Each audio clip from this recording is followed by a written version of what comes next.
Okay, now I think you could make a better sifter by making this handle a little bit more sturdy, but that's just me. Yeah. hello everybody, welcome back to my channel. Tonight I want some Oreos and we're in quarantine, so I'm not gonna go to the store just to get some Oreos. But I think I could make them. So I looked it up.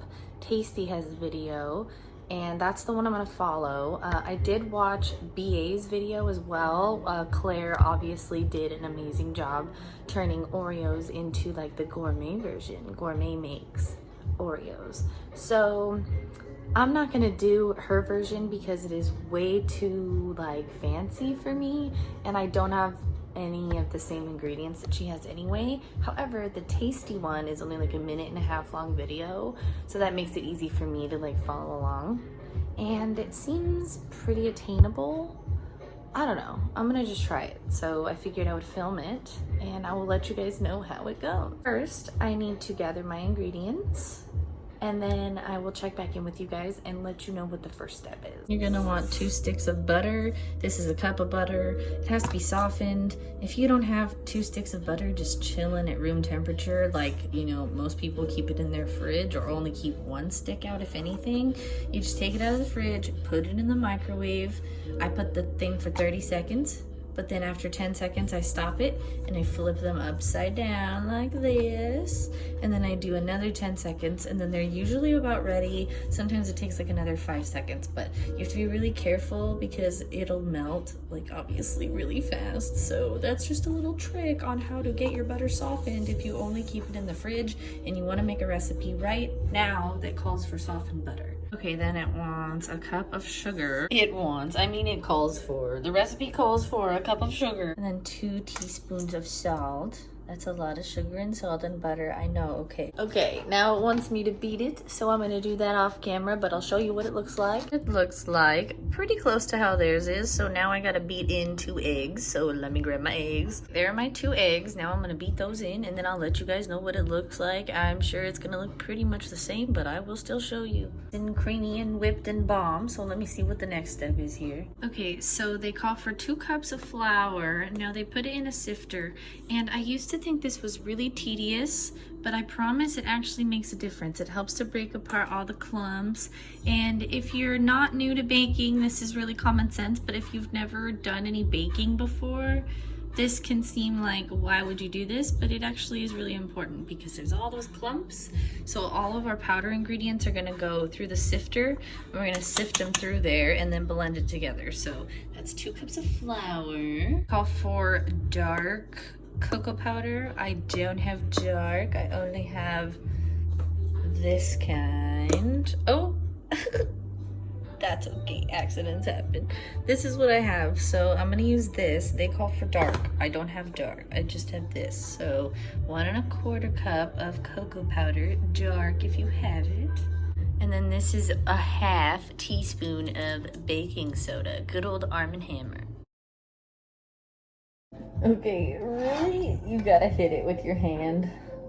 This is the best way to do it. Also, I have way too much powder in here. It's a slow process, okay, but it's worth it. Also, this sifter thing is from Dollar Tree, so it doesn't really work that well. I mean, it does. I mean, how could you possibly make a cheap sifter, right? I think you could make a better sifter by making this handle a little bit more sturdy, but that's just me. Also, for anybody who's like probably really triggered that I'm like baking and I'm using my hands and stuff, I did wash my hands. And also, nobody else is gonna be eating this except for me. Oh my God, there goes my phone. Nobody's gonna be eating this except for me and Tyler, my husband, who still kisses me. So I'm not spreading my germs to anybody. Wow, this is really working well now. I still have like a lot in there. I'll let you guys know when I'm done. Okay, so this is what I mean about sifting it. See how there's all these balls? I'm gonna keep hitting it and it'll eventually like break those balls up. But see how like it just disperses it so much better. So that's why we sift our ingredients. Well, not all of them all the time, but when it calls for it, we do it. Sifted. Now let's mix them. That made a huge mess. Same as every time I use my, what's it called? Not a blender. What's this thing called?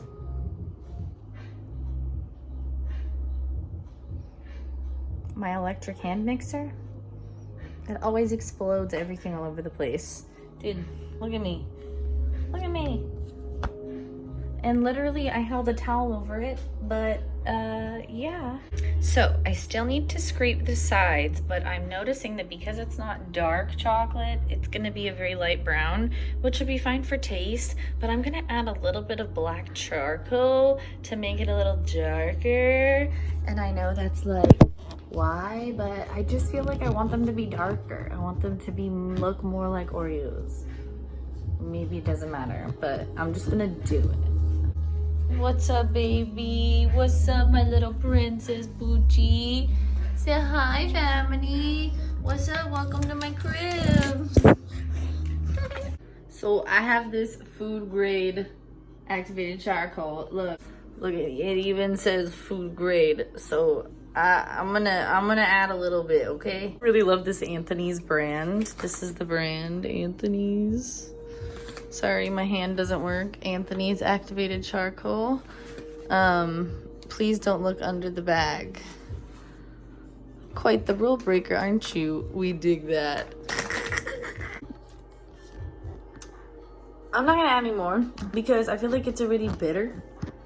And I don't care anymore. I just decided in this second I added a little bit and it didn't really change the look of it that much. A little bit darker, but I don't really care anymore. So I'm gonna just roll with it. So the next thing I gotta do is take it out of this bowl and I gotta wrap it up in saran wrap and I gotta let it chill for an hour. So I'm gonna do that and then I will let you guys know what is next. Here is my brick of dough, Oreo dough.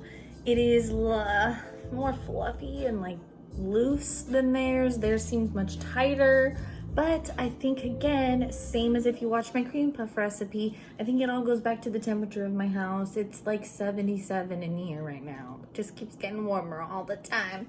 So I'm gonna put this in the fridge now and then we'll see. Hopefully it works out okay still. Okay, welcome back. It has been an hour.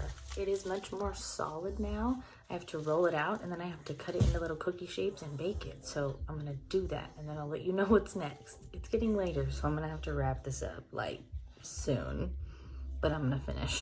So rolling out my dough was a complete nightmare and I think it's because of my temperature in here. I really think so because I followed the recipe. I had all the right ingredients. The only thing that was different was I had like regular cocoa powder instead of dark cocoa powder, but that wouldn't like change the consistency like that. So I rolled it out as best as I could, as quickly as I could, and then it already got soft. It did take me like 20 minutes though, because I have this rolling pin that I thought was a great idea at the time when I was a little hipster dummy back in the day. No, I'm just kidding. I just thought it was like a cool rolling pin, like not a regular rolling pin, a cool rolling pin. No, I should get a like regular rolling pin because with this one, it's just way harder. The one that you hold with the handles and you roll like this is way better, I think. Anyway, now that's back in the freezer, rolled out flat, and then I'm gonna take this cup and I'm gonna make little circles. They're gonna be big Oreos. And I need to make the cream still, so that's what I'm gonna do right now while I'm waiting for the dough to like cool down. The oven is already like preheated, ready to go. So I'm gonna make the cream, get those out, cut them out into little circles, get them on my baking trays, put them in the oven, and then I'll let you know how it goes. Okay, so I forgot that I had to show you how to make the cream. So you're gonna put it's half a cup of butter, and then it's 2 cups of powdered sugar, and then a teaspoon of vanilla extract, and then now I gotta whip those all together. Well, not whip them, but blend them, whatever. Using these thingies again. Same bowl too, wash them just to use them again, just to wash them again, but you know what, it's worth it. Hopefully it's gonna be worth it. Okay, that is all done. It is delicious. Like, I don't have an Oreo next to me to compare it to, but it pretty much tastes like the filling. This is what it looks like. Now I'm gonna take the dough out of the freezer and see if I can do the little cookie rounds. Wish me luck. Okay, so that didn't work. Tasty always makes it look real cute and easy, and that's one of the main reasons why I like BA Test Kitchen, because I can literally watch the cook as they're doing it. The chef, pastry chef, baker, whoever. Okay, these are embarrassing, but I'm gonna show you. Please don't judge me. Disgusting. Oh my God, they look like lumps of poop. Oh my God. So as I said, something is wrong with my dough. It is soft, it is mushy, it is, I don't know, it tastes fine. The cream tastes great. What I did was I just ended up, well, I tried to use a wine glass. It was too sticky. It didn't work. The dough wasn't holding like it was in the tasty video. Of course, like I said, they always make it look all easy. So I just ended up taking little scoops of the dough and I put it on the tray and I dipped my finger in some water and I kind of like molded it and pressed it down to be a little cookie shape. They're gonna be so wonky, but hopefully they still taste good, because when you're not serving it to like somebody that is paid for it, or you know, you're making it for your friend for their birthday, you know, you want it to be like really presentable. When I'm making something for myself, I am way less like careful when it comes to the looks. If it's for somebody else, I am definitely absolutely more conscious of like the presentation.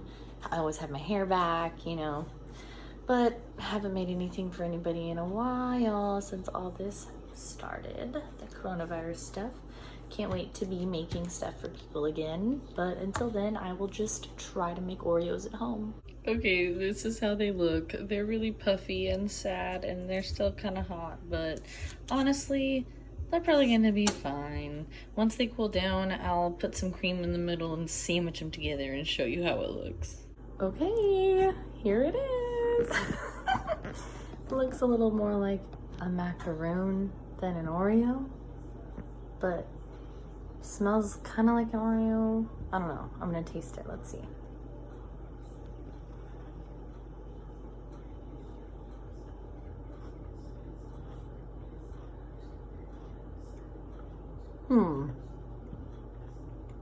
It's not an Oreo, but it's delicious.